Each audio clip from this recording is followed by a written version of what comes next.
So welcome dear students in Ritika mathematics class. I hope you all are fit and fine. So students, today I am going to start a very important chapter of class 11th maths, which is limits and derivatives. So student, it is important for 11th, 12th as well as some who are preparing for the competitive exams, for those students also. So student, please like कीजिए, share and subscribe my channel Ritika mathematics classes. Okay so ये chapter important क्यों हो जाता है student, क्योंकि बच्चे यहाँ पर कंफ्यूज होते हैं कि आखिर लिमिट है क्या, लिमिट कहाँ से जनरेट हुआ और लिमिट की हमें मतलब हम इसका यूज़ कहाँ पर करते हैं लिमिट का, राइट। तो स्टूडेंट उससे पहले हम चलते हैं चैप्टर 2 क्लास 11th मैथ्स के। आपने पढ़ा रिलेशन एंड फंक्शन, यानी कि फंक्शन डोमेन, फंक्शंस रिलेशंस होते हैं, फंक्शंस होते हैं, डोमेन्स होते हैं। डोमेन्स यानी कि जो वैल्यूज़ हम पुट करते हैं और आप उस डोमेन यानी कि permissible values of any function, आप किसी फंक्शन को लेते हैं। जैसे हमने एक फंक्शन लिया स्टूडेंट, थोड़ा सा मैं आपको एक बार रिकॉल करवा देती हूँ यहाँ पर कि तो स्टूडेंट अब देखिए वहाँ पर आपने हमने एक फंक्शन यहाँ लिया f(x = x + 3). अब डोमेन, व्हाट इज डोमेन, क्योंकि डोमेन शब्द यहाँ पर आपको डोमेन से इंट्रोड्यूस होना यहाँ पर थोड़ा सा जरूरी हो जाता है। अब डोमेन क्या होता है, x की जो भी वैल्यू मैं यहाँ पर एज ए इनपुट यहाँ पर दूंगी, लेट मैंने f1 दे दिया, x1, तो 1 क्या है मेरा डोमेन और आउटपुट क्या हो जाएगा 1 + 3 दैट इज 4। ठीक है, तो यानी कि अगर मैंने f को 2 यहाँ x की वैल्यू 2 एज एन इनपुट मैंने डाली है, तो मेरा आउटपुट क्या हो जाएगा, यानी कि 2 + 3 आउटपुट हो गया 5 स्टूडेंट। तो ये 1 2 यानी कि any permissible value which is accepted by the function, कोई भी परमिसिबल वैल्यू जिसको फंक्शन एक्सेप्ट करता है और उस वैल्यू के अकॉर्डिंग वो क्या देता है, अपना आउटपुट देता है, तो उसको हम कहते हैं डोमेन। ठीक है, तो अब हमने देखिए फंक्शन के बारे में तो आप लोगों ने चैप्टर 2 में पढ़ा है कि कैसे कोई भी फंक्शन कैसे किसी एक पर्टिकुलर किसी पॉइंट पे या पर्टिकुलर किसी वैल्यू पे फंक्शन की वैल्यू क्या होगी। ठीक है, तो ये तो बात रही हमारी फंक्शन की। क्योंकि मैं ये बात क्यों बता रही हूँ स्टूडेंट, क्योंकि कई बच्चे यहाँ पर कंफ्यूज होते हैं कि लिमिट और फंक्शन एक ही चीज़ है, या किसी पर्टिकुलर पॉइंट पे लिमिट को फाइंड करना या किसी एक पर्टिकुलर पॉइंट पे फंक्शन को फाइंड करना, क्या फंक्शन की वैल्यू फाइंड करना, क्या ये दोनों बातें हैं। कई बच्चे यहाँ पर समझते हैं कि अगर हमने x की जगह 1 पुट किया तो जो वैल्यू 4 आ रही है दैट इज ए 1 हमारा क्या, ये लिमिट है।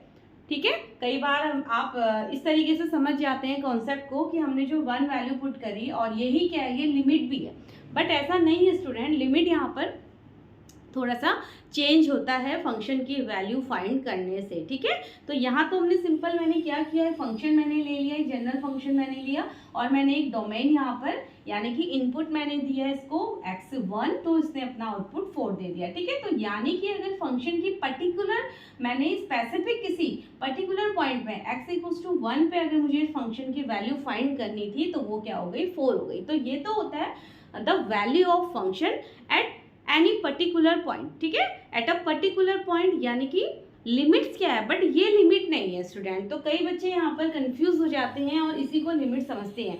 लिमिट क्या है हमारी, अब उसको हम थोड़ा सा डिस्कस करते हैं स्टूडेंट। तो चलिए लिमिट की तरफ चलते हैं। अब लिमिट हमारा क्या है, लिमिट क्या है देखिए, सबसे पहले तो लिमिट आपका है पार्ट ऑफ कैलकुलस। ठीक है student, limits and derivatives is our chapter name. तो लिमिट्स क्या है यहाँ पर, it is a part of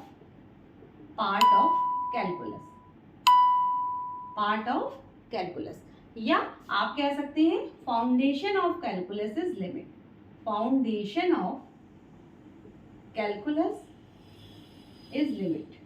ठीक है, यानी कि कैलकुलस का एक फाउंडेशन, आप कहते हैं नींव के बारे में ना आपने पढ़ा है। अगर आप लिमिट को समझ जाते हैं स्टूडेंट तो यू कैन से, अगर मैं डेफिनेशन बोलूँ तो limit is a building blocks of a calculus, right, which introduce other functions और other parts of calculus also. तो ये क्या है, एक तरीके का बिल्डिंग ब्लॉक्स होता है स्टूडेंट लिमिट हमारे कैलकुलस का। और कैलकुलस क्या है, ये हमारा एक मैथ्स का पार्ट होता है। ठीक है, तो अब हम यहाँ पर आते हैं लिमिट की तरफ। तो अब हमने देखिए 10th क्लास में आपने अभी तक यहाँ पर पढ़ा है स्टूडेंट कि हम एक पर्टिकुलर फंक्शन पे, ठीक है, पर्टिकुलर फंक्शन पे लिमिट फाइंड करना। अच्छा, इसको मैं थोड़ा सा आपको डेफिनेशन वाइज भी यहाँ पर लिखवा देती हूँ ताकि आप लोग को हर एक पॉइंट यहाँ पर इजी हो जाए स्टूडेंट। ठीक है, इंट्रोडक्शन थोड़ा सा लेंदी हो सकता है बट प्लीज इसको स्किप मत कीजिएगा।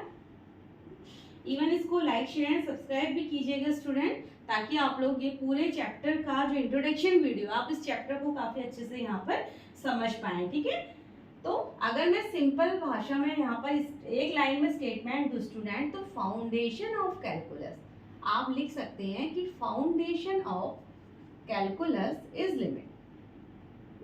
Foundation of calculus is limit. ठीक है, पहला पॉइंट कि कैलकुलस का जो फाउंडेशन है वो लिमिट है। अब लिमिट में हम क्या पढ़ते हैं स्टूडेंट? Change in function. इसके अंदर आप पढ़ने वाले क्या है लिमिट में? Change in function. Change in function, ठीक है। कैलकुलस में आप जनरली क्या पढ़ते हैं? आप कैलकुलस में पढ़ते हैं change in function with respect to its domain, with respect to its domain. ठीक है, कैलकुलस का पार्ट क्या है? फंक्शन है, और फंक्शन में आप क्या पढ़ते हैं? Change in function. कैलकुलस आपको क्या सिखाता है? Change in function with respect to its domain, and domain is permissible. और डोमेन क्या है स्टूडेंट? इसको मैं ब्रैकेट में यहाँ पर लिख देती हूँ। डोमेन इज परमिसिबल, परमिसिबल यानी कि एक्सेप्टेड वैल्यूज। ठीक है, तो permissible input values of function, input values of function, this is domain. जैसे मैंने अभी एक एग्जांपल लिया था कि f(x) अगर हमारे पास लेट x प्लस 4 है स्टूडेंट, एक मैंने फंक्शन यहाँ पर f(x) ले लिया x प्लस 4, तो डोमेन यानी कि परमिसिबल इनपुट वैल्यूज। अब मैं इनपुट वैल्यूज यहाँ पर 1 रख सकती हूँ। लेट मैंने 1 रख लिया, चलिए पॉजिटिव 1 रख लिया मैंने, तो इनपुट क्या हो गया 1, और 1 के according 1 plus 4 that is output हो गया। ठीक है, f अगर मैंने 2 रख लिया तो 2 plus 4 that is 6।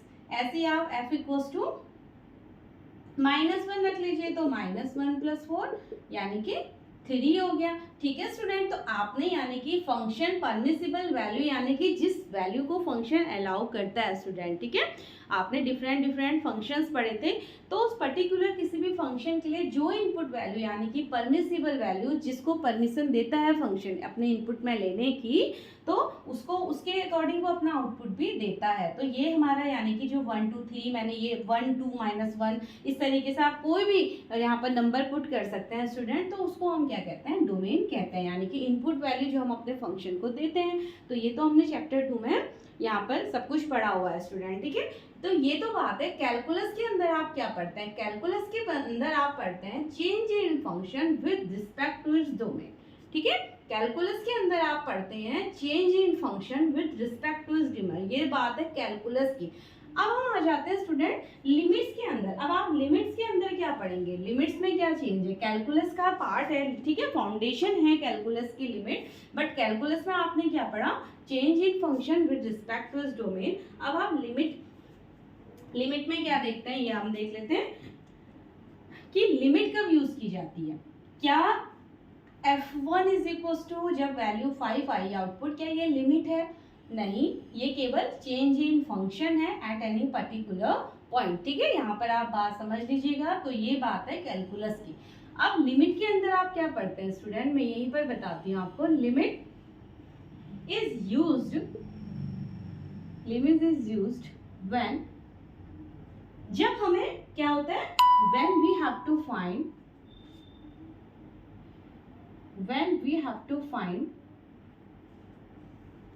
value of a function, find value of a function कहाँ पर? उसके नेबरहुड में। ठीक है, function near to some value, क्या है ये? इसको मैं अभी आपको एग्जांपल से बताने वाले हूँ student. Near to some value और नेबरहुड वैल्यू,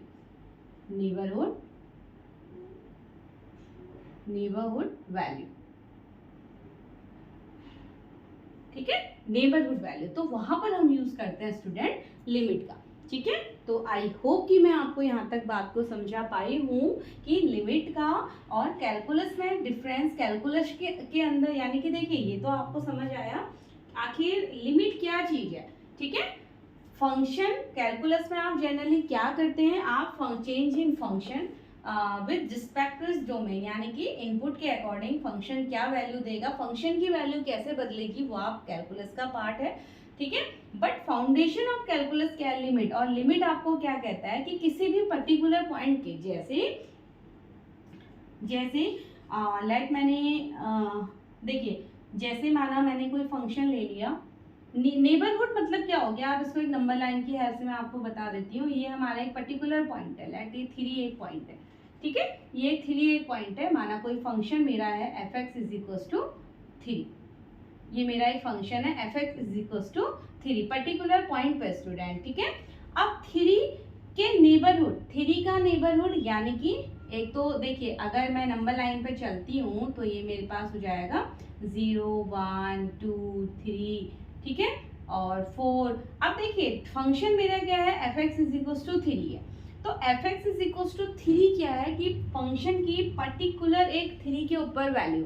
बट अगर मैं इसकी लिमिट की बात करूँ तो नेबरहुड वैल्यू, यानी कि 3 ये है, 3 के नेबर कौन हो गए, आप थोड़ा सा इधर से चलना स्टार्ट करेंगे। देखिए 3 के नेबर यानी कि आप थोड़ा थोड़ा, ज़्यादा नेबर मीन्स ज़्यादा आपको डिस्टेंस में नहीं जाना है, नेबर यानी कि बिल्कुल क्लोज। अब क्लोज यानी कि 4 से आप थोड़ा इधर को चलते आएंगे, ठीक है। एक तो ये नेबर हो गया RHS, ये इसको हम बोलते हैं राइट हैंड लिमिट, ठीक है, राइट हैंड लिमिट। और दूसरा आप इसकी वैल्यू फाइंड करेंगे इसके इधर, यानी कि लेफ्ट हैंड साइड, ये दोनों नेबर है, ठीक है। आपका कहाँ, जहाँ पर घर होता है स्टूडेंट, तो यहाँ पर भी आपका नेबर होता है, यहाँ पर यानी कि बिल्कुल क्लोज के आपके जो आसपास के लोग होते हैं, बिल्कुल अगल और बगल एडजेसेंट, वो आपके नेबर होते हैं। तो यानी कि हमें ज़्यादा दूर की वैल्यू है, वैसा नहीं नेबर का मतलब आप बिल्कुल डिस्टेंस पे ले रहे हैं, नहीं, जो बिल्कुल टेंस कर रहा है 3 की तरफ, ठीक है। तो 3 की तरफ टेंस कर रहा है, तो ये दो तरीके से टेंस होगा, एक तो राइट हैंड साइड से बिल्कुल क्लोज राइट हैंड साइड से, और दूसरा बिल्कुल क्लोज लेफ्ट हैंड साइड से, ठीक है। तो वो अगर राइट हैंड साइड और लेफ्ट हैंड साइड दोनों वैल्यूज क्या करती हैं, 3 की तरफ टेंस करती हैं स्टूडेंट, तो इसका मतलब हमारी लिमिट एग्जिस्ट करती है, ठीक है। तो यानी कि नेबरहुड पे वैल्यू फाइंड करने का किसी भी फंक्शन का पर्टिकुलर, यानी कि 3 पे वैल्यू फाइंड करना लिमिट नहीं है, किसी भी फंक्शन की राइट हैंड साइड 3, फंक्शन अगर है पर्टिकुलर फंक्शन हमारा 3 है, तो उसके राइट हैंड साइड और left hand side, close right hand side and close left hand side से जो हम वैल्यू फाइंड करेंगे स्टूडेंट, वो हमारी लिमिट होती है, ठीक है। इसको थोड़ा सा और हम डिटेल में यहाँ पर समझते हैं, तो प्लीज़ आप वीडियो को पॉज करके यहाँ तक टॉपिक को राइट डाउन कर सकते हैं स्टूडेंट, ठीक है। तो ये तो बात थी हमारी जनरल सी। अब हम चलते हैं, एक फंक्शन को हम लेते हैं कि लिमिट है क्या, ठीक है, लिमिट है क्या। तो चलिए नाउ एग्जाम्पल मैं लेती हूँ स्टूडेंट, एक मैंने एग्जाम्पल यहाँ पर ले लिया, मैं एक फंक्शन यहाँ पर लेती हूँ fx is equals to x plus 3। अभी हम यहाँ पर लिमिट को समझ लेंगे, ठीक है। ये तो बात हो रही है हमारी लिमिट की, कि नेबरहुड में जो हम वैल्यू फाइंड करते हैं किसी भी फंक्शन की नेबरहुड की वैल्यू, ठीक है, जो हम फाइंड करते हैं वो लिमिट है। जैसे अब मैंने एक फंक्शन यहाँ पर fx ले लिया x प्लस 3, ठीक है। तो सबसे पहले हम फाइंड करते हैं इस fx प्लस 3 की पर्टिकुलर एक 3 पॉइंट पे वैल्यू, ठीक है। तो सबसे पहले तो हम let find the value of function, value of particular point, ठीक है, पर्टिकुलर पॉइंट, पर्टिकुलर इसको हम कह सकते हैं पॉइंट या वैल्यू ऑफ डोमेन, ठीक है। जो हम इनपुट यहाँ पर रख रहे हैं स्टूडेंट, वो क्या है, डोमेन ही तो है। तो let find the value of इस फंक्शन की, हमें एक पर्टिकुलर डोमेन पे, वो डोमेन क्या है हमारा x equals to 3, x equals to 3। जब मैंने इसको इनपुट दिया तो पर्टिकुलर इस फंक्शन की वैल्यू में चेंज क्या होगा, fx ये है हमारे पास x प्लस 3, तो व्हेन वी पुट x की जगह 3 मैंने इनपुट दे दिया, तो 3 प्लस 3 यानी कि 6 हो गया स्टूडेंट, ठीक है। तो पर्टिकुलर जब हम बात करें कि x यानी कि 3 इनपुट पे इस वैल्यू की इस फंक्शन की वैल्यू क्या हो गई, 6 हो गई। बट ये लिमिट नहीं है, ये पर्टिकुलर एक फंक्शन की वैल्यू है स्टूडेंट 3 पे, ठीक है। ऐसे आप 4 पे लेंगे तो 4 प्लस 3 7 हो जाएगी, ठीक है। तो आप 5 पे लेंगे, 5 प्लस 3 8 हो जाएगी, मतलब पर्टिकुलर एक वैल्यू जो आपने अभी तक पढ़ा है, ठीक है। बट अगर हम बात करें लिमिट की, but if we have to find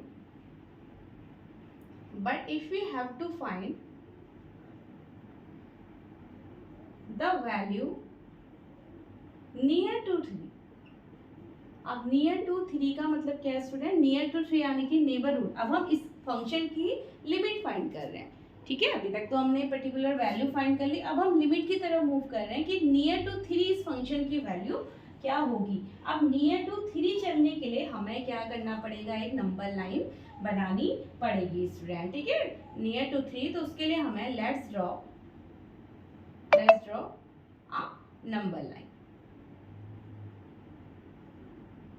let's draw a number line. चलिए नंबर लाइन को हम यहाँ पर फॉर्म करते हैं और उस पर हम समझते हैं कि लिमिट क्या होगी, ठीक है। ये मैंने एक नंबर लाइन इस तरीके से ड्रॉ कर दी स्टूडेंट। नाउ यहाँ पर वैल्यू पुट करते हैं 0 1 2 3 4 5 6। चलिए मैंने 6 तक यहाँ पर वैल्यू फाइंड कर ली। अब नेबरहुड में कौन कौन है स्टूडेंट, देखिए पर्टिकुलर वैल्यू 3 है, ठीक है, इनपुट 3 है। अब 3 के इनपुट यानी कि नेबरहुड में हमें देखना है कि क्या जो हमने इनपुट दिया उसके नेबरहुड की वैल्यू भी क्या 6 की तरफ टेंड करती है।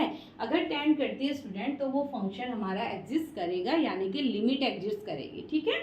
तो इनपुट 3 दिया, अब इनपुट 3 के नेबरहुड फंक्शन या नेबरहुड वैल्यू यानी कि एक तो वैल्यू इधर से आएगी। अब नेबरहुड में आपको क्लोज वैल्यू लेनी है, ऐसा नहीं कि आपने 3 उधर 6 में चले गए 7 में, ऐसे नहीं, आपको या तो 4 या 2, ठीक है, बिल्कुल क्लोज की वैल्यूज लेनी है स्टूडेंट, ठीक है।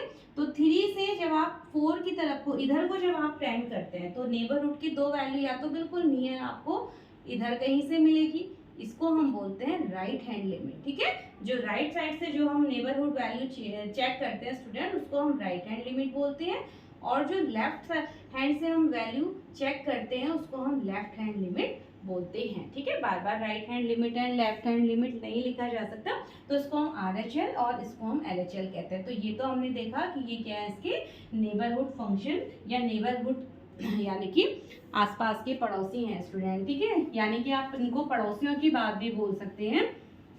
लिमिट का मतलब बिल्कुल आसपास के पड़ोसियों की, ठीक है। अगर वो पड़ोसी भी टेंड कर रहे हैं इसी वैल्यू की तरफ तो इसका मतलब लिमिट एग्जिस्ट करती है स्टूडेंट, ठीक है। तो अब देखिए, अब जब लिमिट हमारी राइट हैंड लिमिट जब होगी यानी कि राइट हैंड साइड से जब लिमिट हमारी एग्जिस्ट करेगी तो उसको हम, ठीक है, तो इसको मैं लिख देते हैं व्हेन लिमिट अप्रोच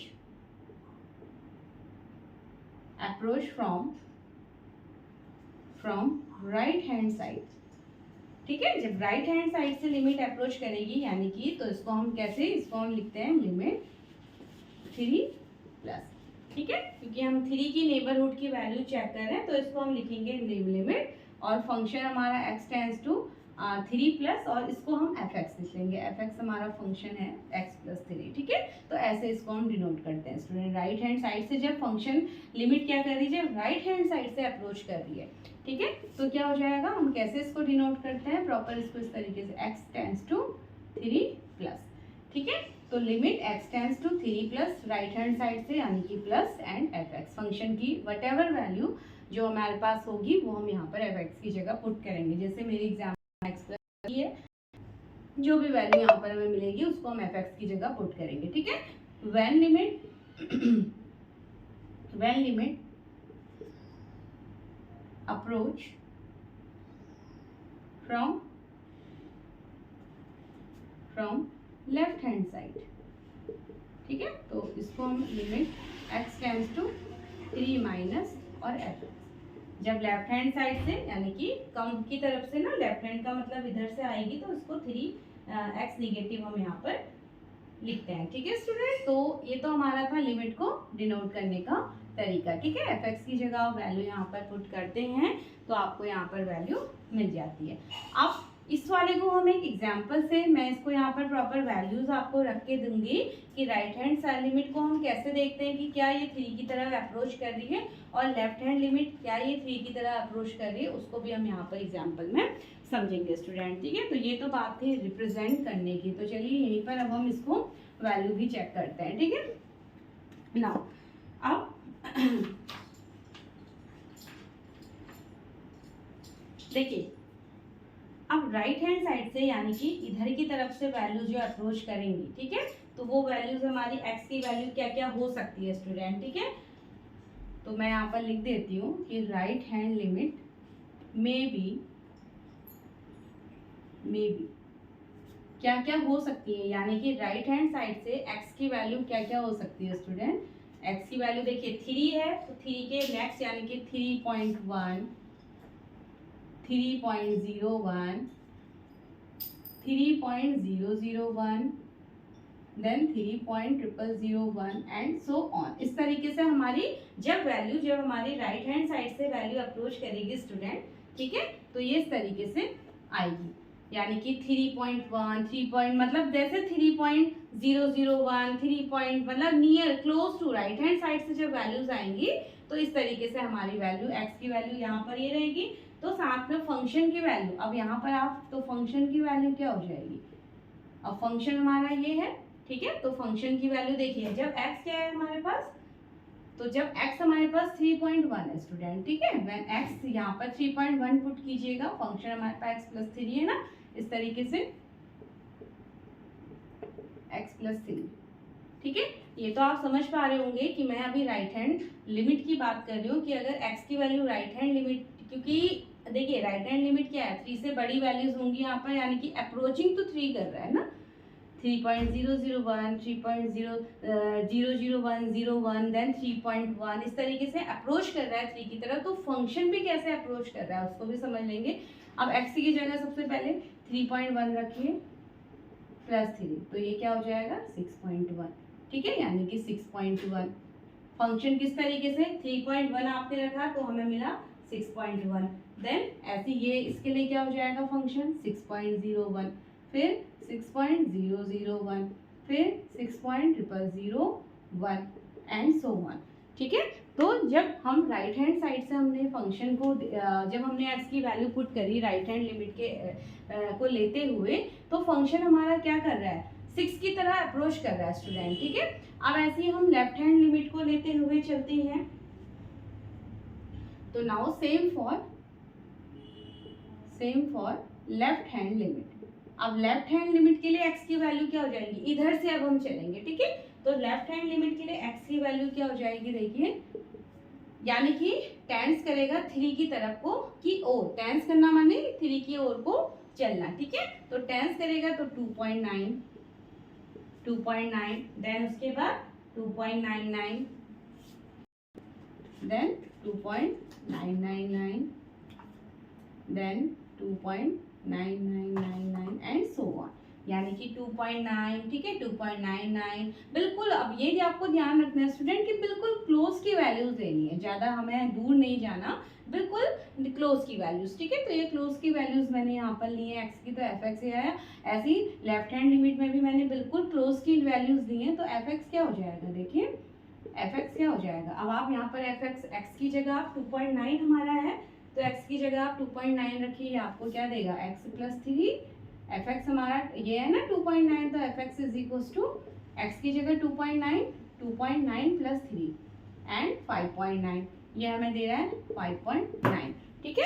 ऐसे ही आप बाकी वैल्यूज को भी रखते रहेंगे तो आपको वैल्यू क्या मिलेगी फंक्शन की 5.9, 5.99, 5.999, 5.9999, यानी कि अब आप क्या ऑब्जर्व कर रहे हैं स्टूडेंट, देखिए आप fx को की अगर वैल्यूज को आप देखते हैं तो fx की वैल्यू हमारी राइट हैंड लिमिट पर भी क्या कर रही है 6 को अप्रोच कर रही है, देखिए fx की वैल्यू हमारी राइट हैंड लिमिट पर भी क्या कर रही है 6 को अप्रोच कर रही है, ठीक है, यानी कि 6 की तरफ आ रही है। और लेफ्ट हैंड से अगर हमने वैल्यूज को देखा, x की वैल्यू अगर हमने लेफ्ट हैंड से देखी तो वो भी क्या कर रही 5.9, 5.99, 5.999, यानी कि इधर टेंस कर रही 6 की तरफ को, ये भी 6 की तरफ को, ये भी टेंस कर रही है 6 की तरफ को टेंस कर रही है स्टूडेंट। तो इसका मतलब हम कह सकते हैं कि हमारी LHL यानी कि left hand limit and right hand limit = हो जाती है 6 के इक्वल, ठीक है। और फंक्शन की पर्टिकुलर फंक्शन की वैल्यू तो 6 थी,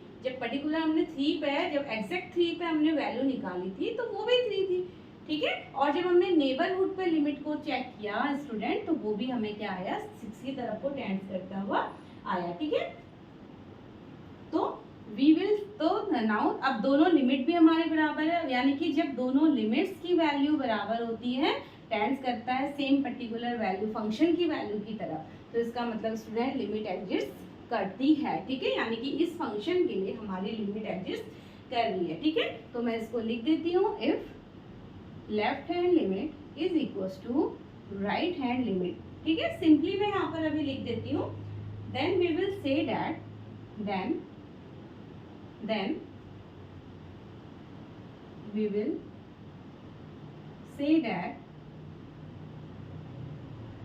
then we will say that limit will exist for domain value. Limit will exist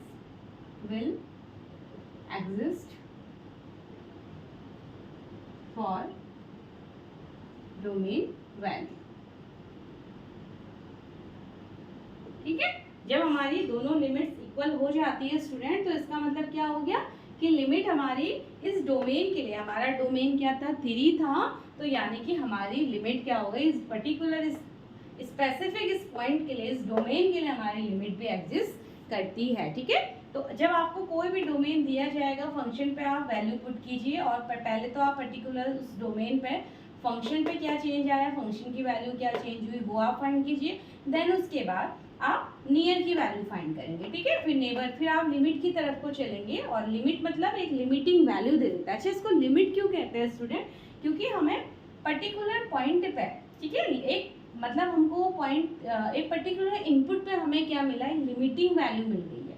ठीक है, लिमिटिंग वैल्यू मिल जाती है, तो इसलिए इसका नाम लिमिट होता है। ठीक है, तो यहाँ तक समझ आया होगा। देन फिर आप लिमिट में निकालेंगे नेबरहुड, जैसे मैंने इस तरीके से आपको एग्जांपल की हेल्प से दिखाया, तो ये हमारी RHL एंड LHL की तरफ से आप चलते हुए, और अगर दोनों वैल्यू इक्वल आती है स्टूडेंट, दोनों लिमिट अगर हमारी टेंड्स करती है इस वैल्यू की तरफ, इस फंक्शन की वैल्यू की तरफ, इसका मतलब हमारा लिमिट एग्जिस्ट करता है उस पर्टिकुलर डोमेन के लिए। ठीक है, तो आई होप कि यहाँ तक आपको समझ में आया होगा स्टूडेंट। बाकी अभी आगे जितना हम इसको मूव करेंगे, उतना अभी आपको वैल्यू का पता आगे इस चैप्टर पे और ज़्यादा आप इसे आपसे इंट्रोड्यूस हो जाएंगे स्टूडेंट। ठीक है, तो चलिए नाउ अब आगे इसमें थोड़ा सा हम बढ़ते हैं।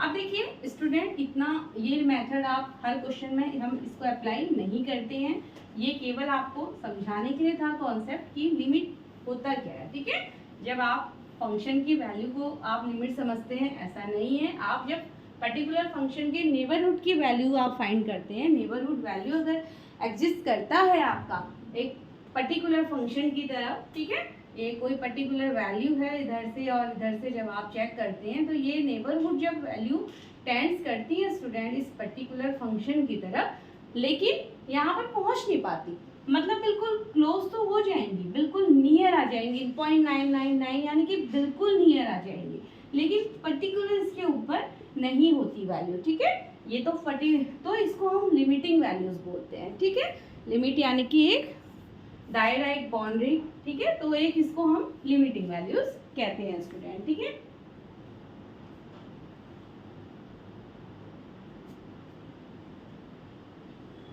नाउ अब जैसे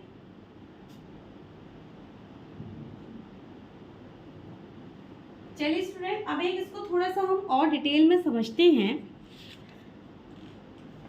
ठीक है, इसको थोड़ा सा हम और डिटेल में समझते हैं।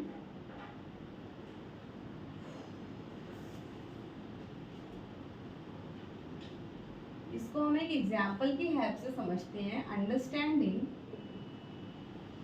Understanding of limit by using graph. Understanding of limit by using graph. Graph की हेल्प से एक बार हम लिमिट को समझ लेते हैं स्टूडेंट। तो चलिए मैं यहाँ पर रफली एक ग्राफ को ड्रॉ करती हूँ।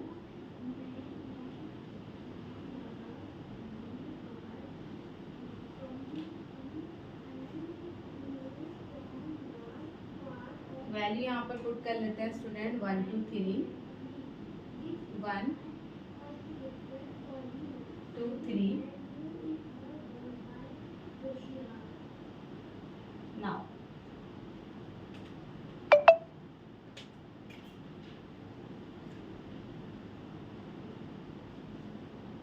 मैं ये एक रैंडम कोई ग्राफ यहाँ पर ड्रॉ कर रही हूँ और हमें यहाँ पर देखना है कि क्या ये वैल्यू एग्जिस्ट करता है, लिमिट एग्जिस्ट करता है या नहीं ये ग्राफ। ठीक है, यहाँ पर जो भी हम वैल्यू रखेंगे क्या वो लिमिट को एग्जिस्ट करता है या नहीं। Now it's 3 and then 2। ठीक है स्टूडेंट, तो ये किसी फंक्शन का मैंने एक ग्राफ ले लिया। चलिए इस तरीके से एक फंक्शन का ग्राफ ले लिया मैंने, तो इस पे अब हम लिमिट को थोड़ा सा समझेंगे। ठीक है, और ये हमारा पॉइंट, ये 1 पॉइंट है हमारा यहाँ पर, यानी कि ये लाइन 1 से क्रॉस होती हुई जा रही है स्टूडेंट। ठीक है, ये हमारा 1 पॉइंट है। नाउ अब अगर मैं आपसे यहाँ पर पूछूं, 2 क्वेश्चन मैं यहाँ पर आपसे पूछूं। एक तो मैंने फंक्शन लिया लिमिट, आपने बताना है कि क्या इस फंक्शन के लिए, इस पर्टिकुलर इस डोमेन के लिए क्या हमारी यहाँ पर लिमिट एग्जिस्ट करती है या नहीं। ठीक है, हमें केवल ग्राफ की हेल्प से इसको समझना है। तो first question. Now second question है लिमिट x टेंड्स टू 0। अगर मैं 0 की तरफ चलूँ और फंक्शन की वैल्यू क्या ये लिमिट एग्जिस्ट करेगी या नहीं। ठीक है, इस फंक्शन के, जिस फंक्शन का ये ग्राफ बनाया है मैंने स्टूडेंट, हमें बताना है क्या x equals to x 3 input पे क्या ये फंक्शन की लिमिट एग्जिस्ट करेगी या x 0 इनपुट पे क्या ये फंक्शन की लिमिट एग्जिस्ट करेगी। ठीक है, तो चलिए इसको हम देखते हैं। अब पहले तो हम इसमें चलते हैं। x tends to 3, x tends to 3 यानी कि ये पॉइंट है। ठीक है स्टूडेंट, 3 मतलब हमारा ये पॉइंट है, पर्टिकुलर ये पॉइंट है। अब लिमिट एग्जिस्ट करेगी या नहीं, उसके लिए हमें क्या करना है, लिमिट एग्जिस्ट करेगी या नहीं उसके लिए हमें इसकी यानी कि नेबरहुड को चेक करना है। ठीक है, अगर हमारा लेफ्ट हैंड लिमिट और right hand limit equal value देता है स्टूडेंट, तो लिमिट एग्जिस्ट करेगी। तो सबसे पहले हम फर्स्ट क्वेश्चन को समझते हैं। नाउ पॉइंट मेरा 3 है।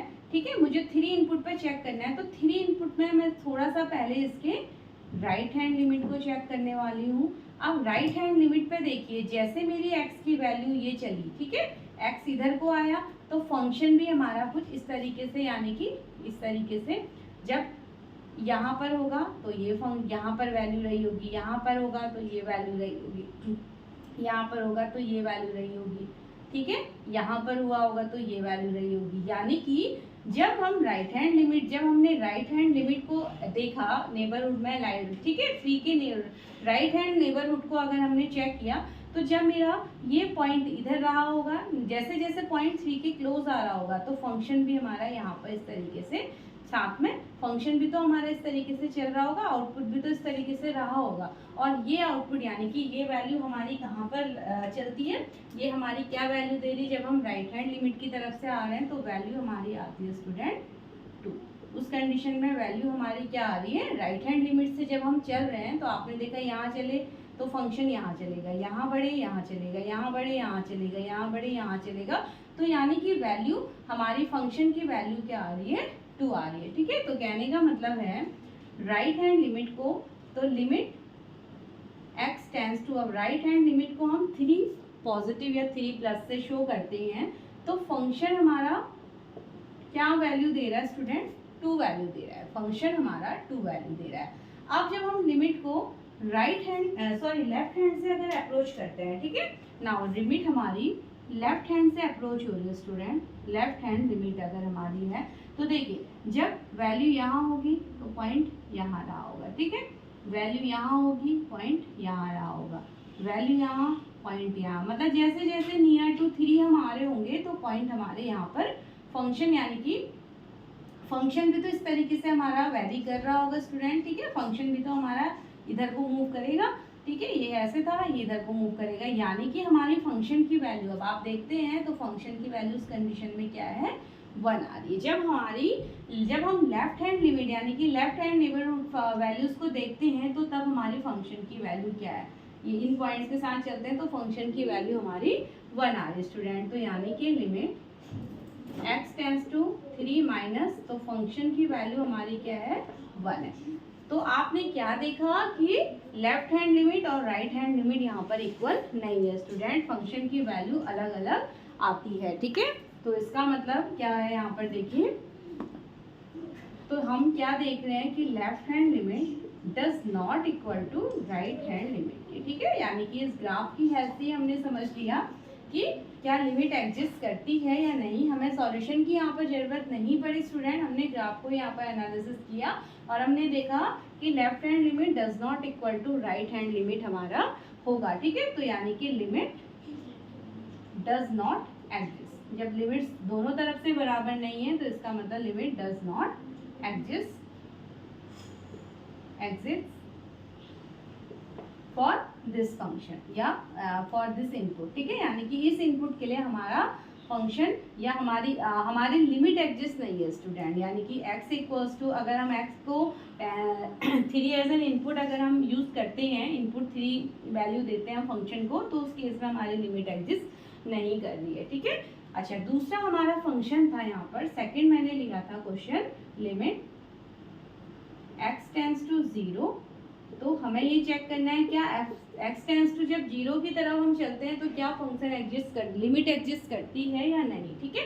जब हमारा इनपुट क्या है 0 है तो क्या ये फंक्शन की पे लिमिट एग्जिस्ट करती है या नहीं। तो चलिए अब 0 पे 0 पॉइंट ये है, 0 के जब हम राइट हैंड से आते हैं student, this is the right hand limit, यानी कि ये राइट हैंड नेबर होगा 0 का।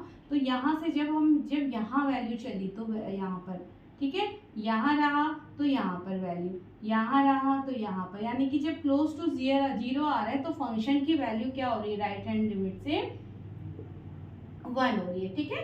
तो लिमिट जब हम x टेंड्स टू 0 कर रहे हैं, यहाँ से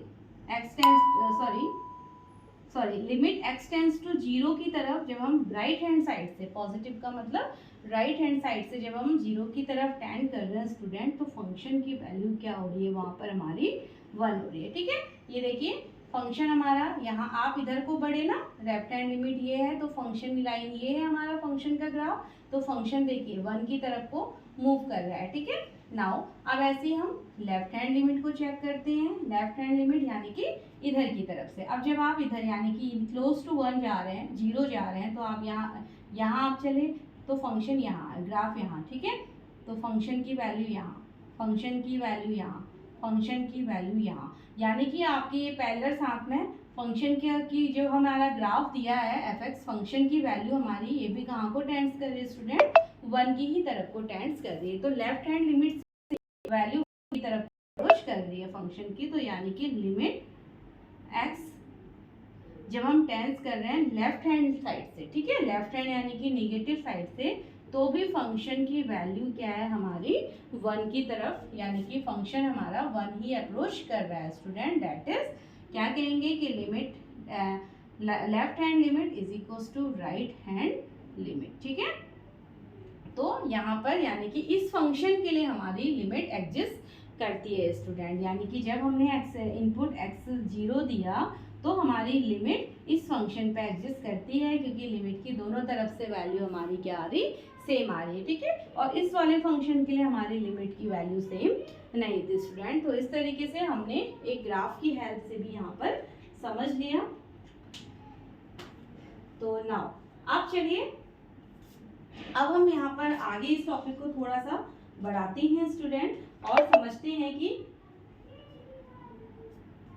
लिमिट फाइंड करने के क्या क्या मेथड्स हमारे होते हैं, यानी कि क्या क्या मेथड। अब देखिए हर क्वेश्चन में आपको ऐसा कुछ भी नहीं करना है कि आपको नेबरहुड वैल्यूज निकालनी है या फिर आपको लिमिट एग्जिस्ट करवानी है, बस केवल हमें कुछ मेथड्स का यूज़ करना है स्टूडेंट, ठीक है। जब आप एक्सरसाइज सॉल्व करेंगे तो कुछ पर्टिकुलर मेथड है हमारे जिनको हमें यूज़ करके अपनी लिमिट्स को फाइंड करना होगा स्टूडेंट, ठीक है। तो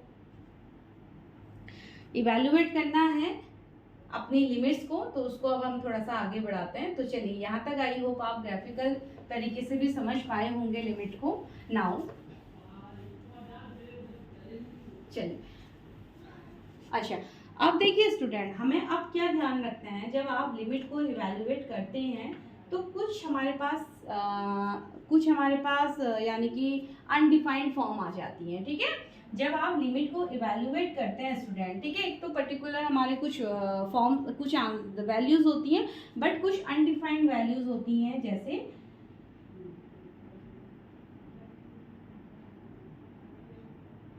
अब अनडिफाइंड यानी कि जिसके लिए हम कुछ पर्टिकुलर मेथड का यूज करेंगे, अनडिफाइंड फॉर्म या undefined value of limit.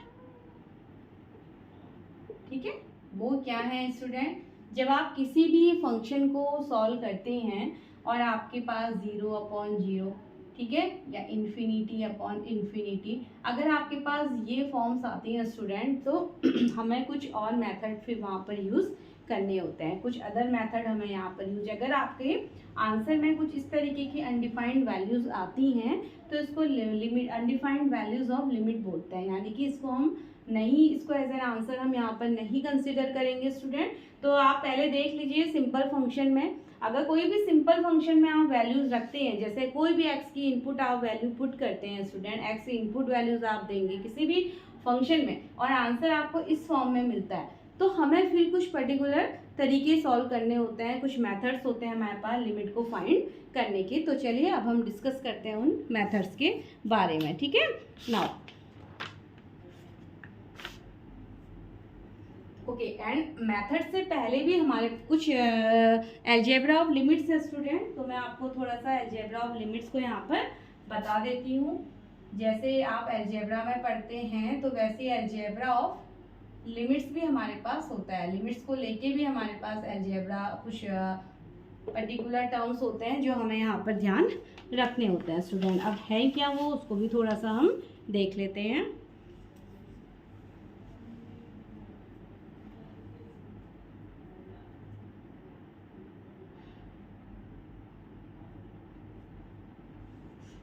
Now तो फर्स्ट हमारा यहाँ पर पॉइंट होता है student, if limit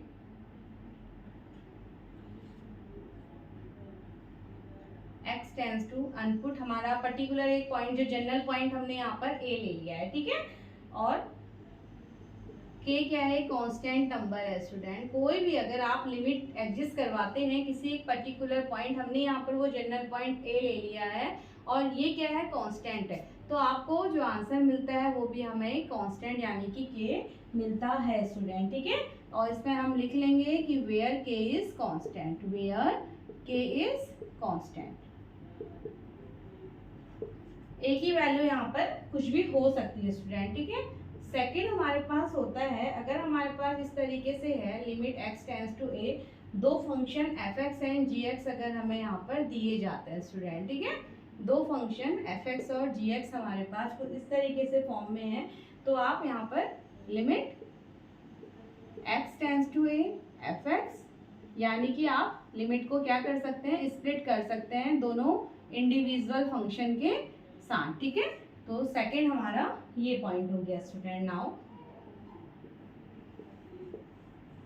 third point is, ऐसे आप सब्ट्रैक्शन में भी इसको यूज करते हैं। ठीक है, limit x tends to a f(x) minus g(x), f(x) minus g(x), तो आप इसको भी लिमिट को क्या कर सकते हैं, सब्ट्रैक्शन में भी हमारा सेम वे यूज होता है, तो f(x) minus limit x tends to a and gx। ठीक है, gx, तो ये हो गया। नाउ फोर्थ हमारा होगा मल्टीप्लिकेशन के लिए, if limit x tends to a, limit x tends to a और फंक्शन हमारे इस वक्त क्या है, मल्टीप्लाई में है, f(x) इंटू gx, तो आप इसको कैसे लिख सकते हैं स्टूडेंट, दोनों के पास इंडिविजुअल यहाँ पर स्प्लिट हो जाता है फंक्शन। ठीक है, x tends to a f(x) into limit x tends to a gx। ठीक है, limit x tends to a gx, इस तरीके से। एंड फिफ्थ हमारा जो हमारा अलजेब्रिक फॉर्म है लिमिट्स का, वो क्या हो जाएगा, limit x tends to a, अब अगर डिवीजन फॉर्म में है यानी कि कोसेंट, तो f(x) अपॉन gx, तो ये क्या दे देगा value, limit x tends to a f(x) upon limit x tends to a और gx। ठीक है, gx where gx does not equal to 0, यानी कि डिनोमिनेटर हमारा 0 नहीं होना चाहिए, that is limit x tends to a, gx हमारा डज नॉट इक्वल्स टू 0 नहीं होना चाहिए स्टूडेंट। अगर आपको ये तो आपको पता है कि अगर हमें डिनोमिनेटर 0 हो जाता है तो वो एक अनडिफाइंड फॉर्म बन जाती है, ठीक है। तो यहाँ पर हमारा लिमिट एक्स टेंड्स टू यानी कि डिनोमिनेटर हमारा यहाँ पर 0 नहीं होगा। कुछ अलजेब्राइक्स हमारी लिमिट्स के ऊपर स्टूडेंट, तो जैसे अभी पढ़े हैं वैसे ही लिमिट्स में भी हमारा का यूज़ होता है, ठीक है। लिमिट्स को लेकर के भी उसी तरीके से होता है स्टूडेंट। अब कुछ हम पढ़ते हैं मेथड्स के बारे में कि अगर हमें कुछ फॉर्म पर मिल जाती है स्टूडेंट तो हम कैसे मेथड यूज करते हैं। अनडिफाइंड फॉर्म मतलब क्या है कि डिनोमिनेटर 0 इंफिनिटी लेकिन आता है, और अगर इंफिनिटी है तो वो तो नॉट डिफाइंड है, ठीक है। हमें ये ध्यान रखना है ये दो फॉर्म है अवॉइड, मतलब ये दो फॉर्म नहीं कर सकते स्टूडेंट, ठीक है। इसलिए इसको हटा दिया जाता है, और ये फॉर्म ना आए उसके लिए हमें अपने लिमिट को सॉल्व करने के कुछ अदर मेथड्स भी यहाँ पर दिए जाते हैं स्टूडेंट। तो चलिए डिस्कस करते हैं methods to solve limits.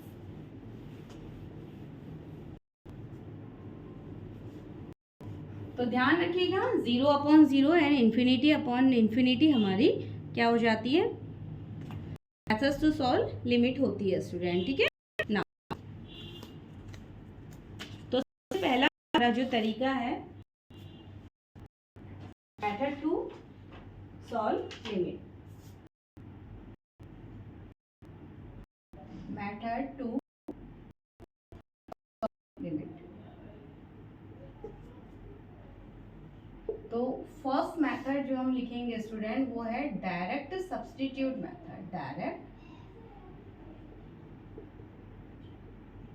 Direct substitution method, direct substitution method. आपको नाम से ही समझ आ रहा होगा कि हम यहाँ पर इनपुट को डायरेक्ट सब्स्टिट्यूट कर लेते हैं। जैसे एग्जांपल समझ लीजिए, limit x tends to a point पे हमें फंक्शन निकालना है और फंक्शन की वैल्यू है x+3 स्टूडेंट, ठीक है। तो आप यहाँ पर क्या कर सकते हैं, तो पहला तरीका होता है डायरेक्ट सब्स्टिट्यूशन मेथड का, यानी कि आप डायरेक्ट a की वैल्यू यहाँ पर पुट कर दीजिए, ठीक है। तो फंक्शन ऑफ a क्या हो जाएगा हमारा इसका यहाँ पर, तो फंक्शन ऑफ a यानी कि a+3, ठीक है। तो फंक्शन ऑफ a, फंक्शन की वैल्यू क्या आ जाएगी a+3, x की जगह हमने a पुट कर दिया तो a+3 हो जाएगा, ठीक है स्टूडेंट। और इसको हमें यूज कब करना है, यूज ओनली, इसको हमें यूज कब करना है, when f is not undefined, when function of a is not undefined. ये हमें ध्यान रखना है स्टूडेंट कि अनडिफाइंड फॉर्म नहीं आनी चाहिए, यानी कि 0/0 और इन्फिनिटी। तो एक तो हमारा तरीका होता है डायरेक्ट आप लिमिट की वैल्यू फंक्शन पे पुट कर दीजिए, ठीक है। तो आपको सबसे पहले यही तरीका यूज करना है अपने क्वेश्चन के ऊपर। आपको देख लेना है कि अनडिफाइंड फॉर्म नहीं आ रही तो आपका यानी कि वो फंक्शन की वैल्यू सही है, ठीक है। सेकंड मेथड हमारे पास होता है स्टूडेंट,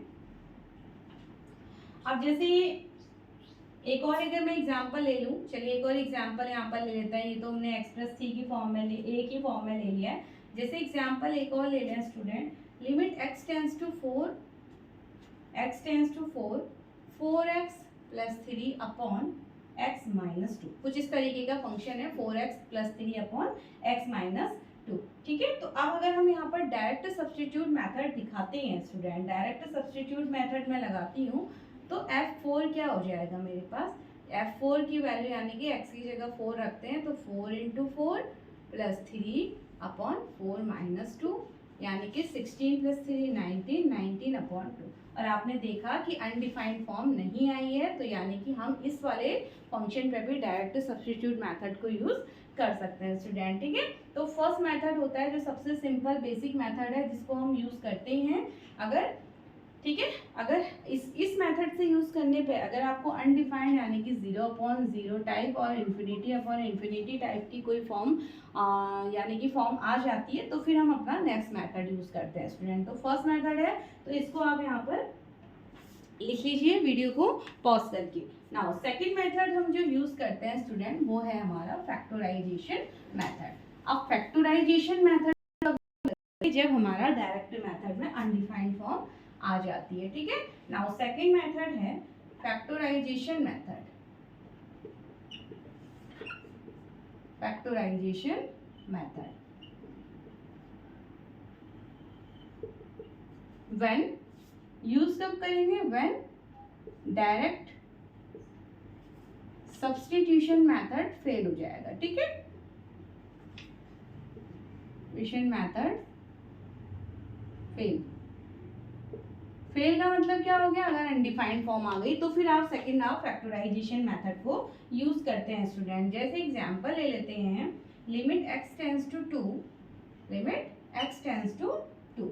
अब मेरे पास फंक्शन कुछ इस तरीके का है, 3x minus x upon minus 10 upon x square minus 4, ठीक है, एक्स स्क्वायर माइनस 4। अब अगर मैं, आप ये तो देख लीजिए, अगर मैं यहाँ पर डायरेक्ट सब्स्टिट्यूशन लगाती हूँ स्टूडेंट तो डिनोमिनेटर 0 हो जाएगा, क्योंकि 2 रखा जाएगा, 2 का स्क्वायर 4, 4 माइनस 4 0, यानी कि मुझे अपॉन में 0 मिल चुका है, तो ये मेरा अनडिफाइंड होगा अगर मैं डायरेक्ट सब्स्टिट्यूशन मेथड यहाँ पर यूज करती हूँ। तो अब मैं सेकेंड मेथड, इस केस में मैं फैक्टराइजेशन मेथड का यूज करूँगी स्टूडेंट। अब उस मेथड में हमें क्या करना है, इसको फैक्टराइज करना है। तो लिमिट x टेंड्स टू 2, इसका फैक्टर कीजिए तो 3x स्क्वायर माइनस 30 हो गया, तो ये हमें देगा माइनस 6x प्लस 5 है, माइनस 10 अपॉन एक्स स्क्वायर। अच्छा, इसको भी हम स्प्लिट कर सकते हैं। एक्स देखिए ये होता है ना हमारे पास ए स्क्वायर माइनस बी स्क्वायर होता है, ए माइनस बी और ए प्लस बी, तो इसको भी हम स्प्लिट कर सकते हैं, यानी कि एक्स स्क्वायर माइनस 2 का स्क्वायर, ठीक है। तो ये हो गया x माइनस 2 और ये x प्लस 2 स्टूडेंट, ठीक है। तो ये तो अब आप कर ही लेंगे, x प्लस 2 और x माइनस 2 टाइप का। तो लिमिट x टेंड्स टू 2, ये सॉल्व कीजिए, 3x हो गया, x माइनस 2 प्लस 5, ये हो गया x minus 2 upon x plus 2 and x minus 2। अब देखिए x माइनस 2, चलिए इसको कंप्लीट ही कर लेते हैं, x minus 2, 3x plus 5। Factorisation तो आपने सीखा ही हुआ है स्टूडेंट, ठीक है। तो बस सिंपल अपना मिडिल स्प्लिटिंग मेथड है, यहाँ से ये कैंसिल। तो फिलहाल हमारा जो फंक्शन की फाइनल वैल्यू आई है स्टूडेंट, वो हमारी 3x plus 5 upon x plus 2 आई है। अब मैं इस पे अगर मैं देखिए, अब अगर हम लिमिट को यहाँ पर एग्जिट लगाते हैं, यानी कि अब मैं लिमिट x टेंड्स टू 2 लगाती हूँ, ठीक है। फंक्शन मेरा क्या आ गया, 3x plus 5 upon x plus 2। अब मैं यहाँ पर x की, यानी कि इनपुट को अगर यहाँ पर अब हम 2 रख लेते हैं स्टूडेंट, तो हमारे फंक्शन की वैल्यू क्या आ जाएगी, फंक्शन 2 यानी कि f2 हमारा हो जाएगा 3 into 2 plus 5 upon 2 plus 2, 6 plus 5 यानी कि 11 अपॉन 2, ठीक है। अब हमारी अनडिफाइंड फॉर्म नहीं आई, यानी कि हमने इसको जब 2 प्लस 2 दैट इज 4, यानी कि जब हमने इसको क्या किया फैक्टराइजेशन, देखिए जब सिंपल हमने इसको डायरेक्ट मेथड से सॉल्व किया था हमें अनडिफाइंड फॉर्म मिल रही थी स्टूडेंट। अब हमने फैक्टराइजेशन मेथड यूज किया तो हमारा यहाँ पर वैल्यू निकल के आ जाती है लिमिट की 11 अपॉन 4, ठीक है। तो जब हमारा ये मेथड फेल हो जाता है डायरेक्ट सब्स्टिट्यूशन, तो हम फैक्टराइजेशन को यूज करते हैं स्टूडेंट। उसके बाद हमारा थर्ड मेथड फिर आता है, ठीक है। थर्ड मेथड एक स्टैंडर्ड फॉर्म होती है स्टूडेंट हमारी,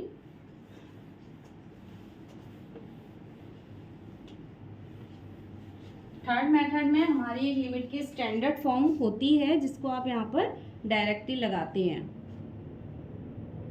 ठीक है। तो इसको हम कह सकते हैं यूजिंग फॉर्मूला, या मैं इसका पर्टिकुलर अगर आपको नाम बताऊं तो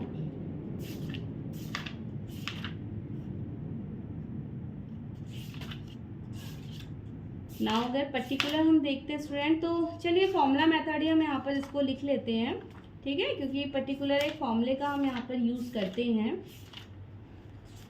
चलिए थर्ड मेथड में यहाँ पर लिख रही हूँ फॉर्मूला मेथड।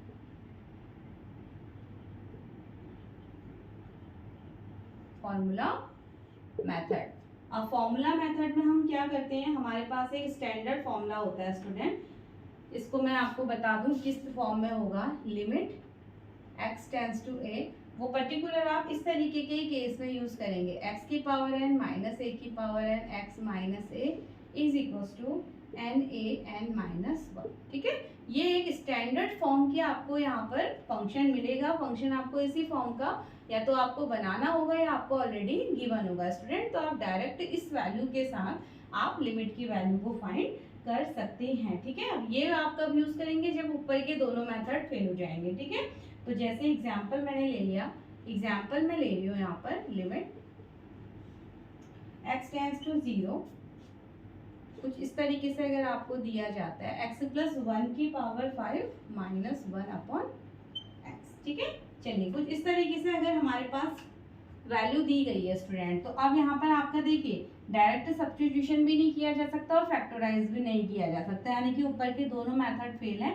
तो अब हमारे पास तीसरा मेथड कुछ इस तरीके की फॉर्म का आता है, यानी कि ये जो हमारे पास हमारा फंक्शन है हमें इस तरीके का बनाना होगा स्टूडेंट। ठीक है, आप इस तरीके का फंक्शन बना सकते हैं। अब आप देखिए, अगर मैं इस पूरे फंक्शन को ये की पावर n है माइनस 1 की पावर n भी हम यहाँ पर कर सकते हैं। अगर a को मैं 1 एज्यूम कर लूँ तो उसकी पावर 1 n होगी तो 1 ही हो जाएगा। तो इसको मैं अगर लेट x प्लस 1 को अगर मैं यहाँ पर y एज्यूम कर लूँ स्टूडेंट, पूरे को मैं एक वेरिएबल दे देती हूँ। ठीक है, x प्लस 1 को अगर मैं यहाँ पर y एज्यूम कर लूँ स्टूडेंट, तो मेरा x से क्या हो जाएगा, यहाँ पर x क्या हो जाएगा y माइनस 1। ठीक है, अब x की जगह यहाँ पर y माइनस 1 हो जाएगा स्टूडेंट। तो इसको हम पुट करेंगे। नाउ लिमिट के साथ क्या होगा, देखिए अब मैंने फंक्शन को क्या ले लिया, अब लिमिट के साथ क्या होगा, लिमिट जब मेरी x टेंड्स टू 1 0 है स्टूडेंट, लिमिट मेरी क्या x टेंड्स टू 0, तो जब x टेंड्स 0 करेगा तो y भी तो चेंज होगा। तो जब x टेंड्स टू 0 होगा तो y की वैल्यू यानी कि 0 plus 1 is equals to y, तो y की वैल्यू क्या हो जाएगी 1, यानी कि अब हमारे क्योंकि हमारा फंक्शन अब टोटली y में चेंज हो रहा है। ठीक है, हम फंक्शन को क्या कर रहे हैं, चेंज कर ले रहे हैं y की फॉर्म में, तो हमें लिमिट को भी y के साथ ही यानी कि y की लिमिट को ही हमें यहाँ पर शो करना होगा स्टूडेंट। तो अब ये सारी वैल्यूज में यहाँ पर रखने वाली हूँ। ठीक है, तो यानी कि लिमिट मेरी क्या हो गई, y टेंड्स टू, अभी तक तो x के फॉर्म में था फंक्शन, तो लिमिट x की फॉर्म में थी 0। अब हमने x 0 को यहाँ पर फंक्शन में x को 0 किया तो y की लिमिट 1 हो गई, तो लिमिट y टेंड्स टू 1 हो जाएगा। नाउ ये पूरा फंक्शन मेरा है y की पावर 5 माइनस 1 की पावर को मैं 5 लिख सकती हूँ और x की जगह मैं y माइनस 1 लिख लूँगी स्टूडेंट। और आप देख सकते हैं ये इस फॉर्म में हमने कन्वर्ट कर दिया है। तो डायरेक्ट अब मैं यहाँ पर वैल्यू रख लेती हूँ। तो n मेरे पास है, कंपेयर कर लीजिए, n 5 इंटू a मेरे पास 1 और n यानी कि 5 माइनस 1।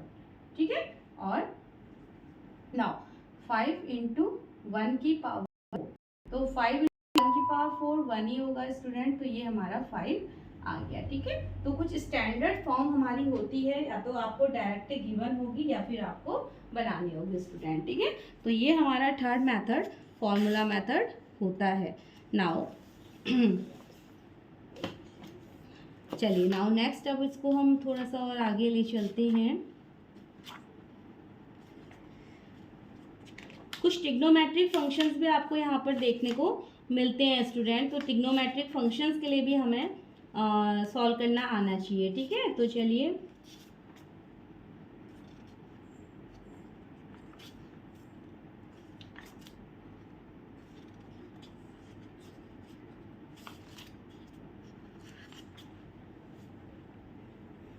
इसको इरेज करते हैं। Now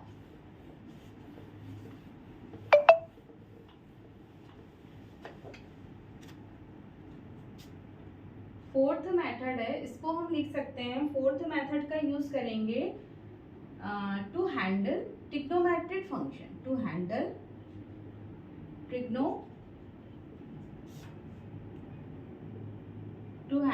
trigonometric function. अब अगर आपके पास ट्रिग्नोमेट्रिक फंक्शन आते हैं स्टूडेंट, तो उनके लिए हम जो दो मेथड स्टैंडर्ड मेथड का यूज करते हैं वो होते हैं हमारे, सबसे पहले मैं आपको ये होगा, पहला है limit x tends to 0 sine x upon x is equals to 1। ठीक है, ये बहुत एक स्टैंडर्ड मेथड है ट्रिग्नोमेट्रिक फंक्शन को सॉल्व करने, यानी कि आप साइन x अपॉन x की फॉर्म में बनाएंगे और डायरेक्ट 1 पुट करते हैं। एंड दूसरा जो आप वैल्यू पुट करते हैं वो है limit x tends to 0 1 minus cos x upon x, और ये आपको वैल्यू देता है 0 स्टूडेंट। ठीक है, तो ट्रिग्नोमेट्रिक फंक्शन के केस में हमें ये दो मेथड का यूज करना होता है स्टूडेंट। ठीक है, जैसे मैं यहाँ पर एक एग्जांपल ले लूँ किस तरीके से हमें फंक्शन दिया जाएगा। ठीक है, एग्जांपल मेरे पास है limit x tends to 0 limit x tends to 0 ax plus x cos x अपॉन b sin x, b sin x, यानी कि एक ट्रिग्नोमेट्रिक फंक्शन मुझे दिया जा रहा है तो मुझे कुछ इस मेथड का यूज करना होगा स्टूडेंट यहाँ पर, ठीक है। तो मैं क्या करती हूँ, देखिए limit x tends to 0, x को अगर हम कॉमन ले लें न्यूमरेटर पे तो ये हो जाएगा a plus cos x upon b sine x, ठीक है। अब b sine x, now x और साइन x को मैंने अलग कर लिया स्टूडेंट, तो ये हो जाएगा x टेंड्स टू 0, तो इसको ऐसे लिख सकते हैं x अपॉन साइन एक्स एक फंक्शन, ठीक है, x अपॉन साइन एक्स, दूसरा क्या हो गया a plus cos x upon b, ठीक है, a plus cos x upon b। Now इसको लिमिट, अब देखिए मुझे कुछ इसका यूज करना है, ये x अपॉन साइन एक्स है बट यहाँ पर होता है साइन एक्स अपॉन एक्स, यानी कि अगर मैं इसको रिवर्स करूँ, अब रिवर्स कैसे कर सकते हैं स्टूडेंट, देखिए रिवर्स करने के लिए हमें क्या करना पड़ेगा, ये मल्टीप्लाई है, यानी कि limit x tends to 0 a plus cos x upon b, ठीक है, इसको मैं यहाँ लिख दूँ multiply x upon sine x multiply, इसको मैं मल्टीप्लाई में बाद में भी तो लिखा जा सकता है, कॉम्यूटेटिव है तो हम इसको बाद में लिख सकते हैं स्टूडेंट, ठीक है। तो ना इधर मैं सॉल्व कर रही हूँ, तो यहाँ क्या हो जाएगा, अगर मैं इसको लिखूँ limit x tends to 0 a plus cos x upon b, इसको मैं लिख लूँ divided by sine x upon x, क्योंकि मुझे अपनी ट्रिग्नोमेट्रिक जो मेरे पास फॉर्मूला है मुझे उसको यूज़ करना है, तो मैंने इसको डिवाइड में किया, फंक्शन को रिवर्स हो जाता है, ठीक है। तो ये वैल्यू मेरी 1 हो गई, तो लिमिट x टेंड्स टू 0 मेरे पास क्या बचा a plus cos x upon b। Now ये तो 1 हो गई, डिनोमिनेटर 1, तो वैल्यू पुट करेंगे, कॉस एक्स यहाँ पर 0 0 1 हो गया, तो जब आपने वैल्यू यानी कि पुट करे स्टूडेंट, तो limit x tends to 0 a plus cos 0 upon b, ठीक है। तो फाइनल जो फंक्शन की वैल्यू मेरी आएगी वो a plus 1 upon b answer.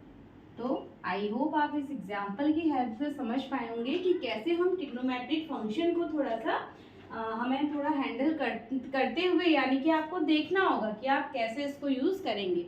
Easy questions होते हैं जहाँ पर आपको डायरेक्ट इस तरीके की फॉर्म मिल जाती है, बट कुछ क्वेश्चंस ऐसे होते हैं जहाँ पर आपको ये फॉर्म्स जनरेट करनी पड़ती है स्टूडेंट, और अपना फॉर्मूला लगाना पड़ता है, ठीक है। तो चलिए आज की वीडियो में इतना काफ़ी है, बाकी next video we will discuss some next important point students regarding this chapter. So till then, bye and take care students.